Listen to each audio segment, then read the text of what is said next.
This morning, the Mopan River, which flows through Benque Viejo Town and San Jose Succotz, started rising quickly. By mid-morning, two sections of the highway in Succotz were submerged under a couple feet of water. Local authorities had no choice but to close the road. All this flooding is the result of water flowing in from neighboring countries after Tropical Storm Sara. It's just before midday in San Jose Succotz, and overnight the Mopan River has risen to heights that has overtaken a portion of the highway here in the village. This highway obviously leads through the village into Benque Viejo Town, and so this is one portion of the highway that we're currently standing that authorities in the community has decided to close. Today, residents were out in force, watching as the river continued to swell and flood the highway. We spoke with one villager who has been keeping a close eye on the rising waters over the past few days. Yesterday we came down and there was no water on the street, on the road. But this morning when we came, I saw people walking and motorcycles were going through. And it wasn't covered way up to there. Yeah. It was only where we see the yellow band, the red thing there, up there was the river. Okay. But now I see it's much deeper. So it seems like it's increased. Yes, it's raising more. It's raising more. How concerning is this for you as a resident? Very alarming because we are trapped here. You are? We can't go out. Despite the road closure, some residents were wading through the floodwaters. One person even took the opportunity to swim in the flooded drain, while others rode by on bicycles. At the village entrance along the river, a store owner was busy evacuating as the floodwaters had already started to seep into her shop. Last night I'm in my bed, and then till this morning my husband went away to Colorado. Call and tell me they watch the news from El Choran that the river the rise and make I come and deal with the disconnect everything. And so I reach about 7, leave it before 7, and the water made way over the side yet. It just made it start coming, but no. But good thing they can't take out the stuff, so we know they really build much worries other than the mud cleaning afterwards. We are now at the second portion of the road that is closed just outside of San Jose Succotz. This is, of course, the entrance to Benque Viejo Town. And if you look behind me, there's a bridge that connects Benque Viejo Town to San Jose Succotz.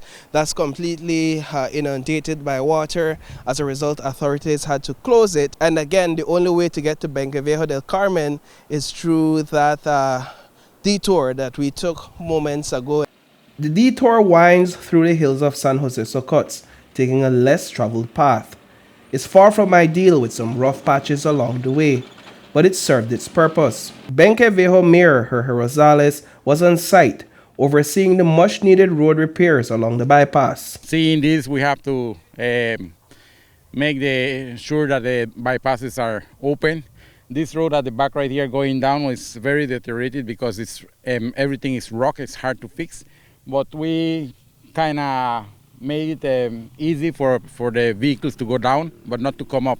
So on the next side here, to the east side on by Vega's house, we fixed the next road, which will be getting out from Benque going to San Ignacio and Succotz, and then this one will be coming into Benque.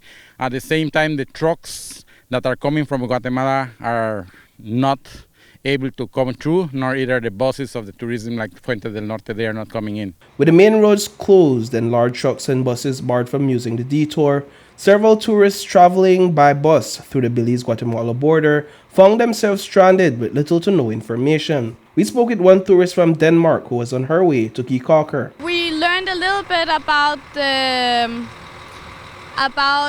bad weather and the hurricanes and stuff like that, but we didn't think it would be this hard to get into Belize. We're going to Key Calker, so we also need to get the ferry. Yeah. So what's the update for you all right now? Right now we're a little bit in a waiting position. 4 of our friends going to an ATM to get some cash, and then hopefully we can get a taxi. In the heart of Benque, Benedict Palacio has been sitting on his back porch for the past few days watching the Mopan River rise. Being so close to the river usually offers stunning views when the water levels are normal. But on days like these, is a whole different story. We have done our mitigation. We have put our sandbags there because we believe that if it gets worse than this, water would be coming into our yard. And we have a basement downstairs, and we wouldn't want that to be flooded out. That would be the worst case scenario for us. But I don't think it will happen. I don't think it'll get worse than this. I think it will start going down pretty soon. At least that's what I'm praying for and keeping my fingers crossed. Reporting for News 5, I am Paul Lopez.